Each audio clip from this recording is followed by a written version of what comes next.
Mark in San Francisco, you're on the air with Senator Sanders.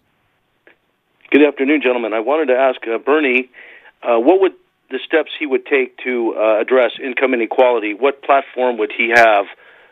Let's say he was running for president. What platform would you put out there for the American people to see on how you would address this problem? Very good question, Mark. And I haven't. Let me just talk a little bit off the top of my head, but it is something actually, I'm working on. Number one, we have to make it very clear that morally and economically, the status quo is unacceptable and has to be dealt with. When you have the top 1% owning 38% of the wealth of America and the bottom 60% owning 2.3%, that just doesn't work. And when you have one family, the Walton family, owning more wealth than the bottom 40%, that doesn't work. So what you need for a start is a fair and progressive tax system. That's number one. Right now we're losing somewhere around $100 billion every year because companies are stashing the money in the Cayman Islands and Bermuda and other tax havens. That has got to end. So we need to raise revenue in a progressive way. That means higher tax rates for upper-income people. It means ending all of these corporate loopholes. It means dealing with this estate tax, which has been riddled with loopholes benefiting the very, very wealthiest of the wealthy. If you are a billionaire and you want to leave, you pass away, your family will pay a tax on that.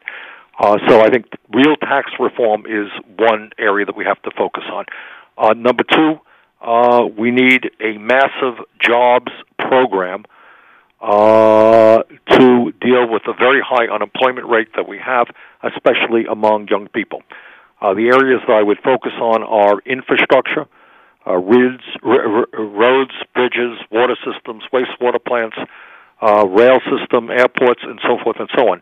Furthermore, dealing with the last question that Candace asked, in terms of global warming, what we can do right now is make a huge transition from fossil fuels to energy efficiency and sustainable energy. That will require a significant investment.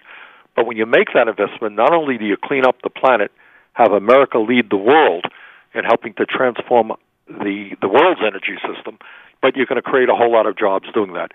In my state of Vermont, when we invest in energy efficiency and we weatherize a home, people's fuel bills can go down 40, 50, 60%. They're saving money.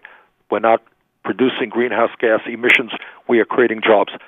I would do that on a massive scale. We are wasting huge amounts of energy. People are paying a lot more for fuel than they should. I think we have to be thinking hard about moving toward a much more efficient energy efficient transportation system. We create jobs doing that.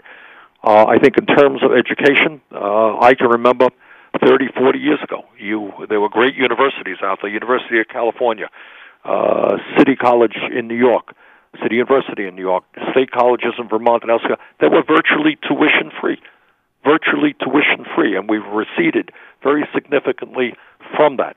So I think we have to rethink the mission of college, but we have to once again make it affordable if we're going to compete in the global economy. I would invest very heavily in preschool education. The idea that working families right now, and certainly in Vermont and all over this country, finding it almost impossible to find affordable quality early childhood education for their kids is a disaster. I would invest in that as well. So, off the top of my head, those are some of the areas that I would focus on.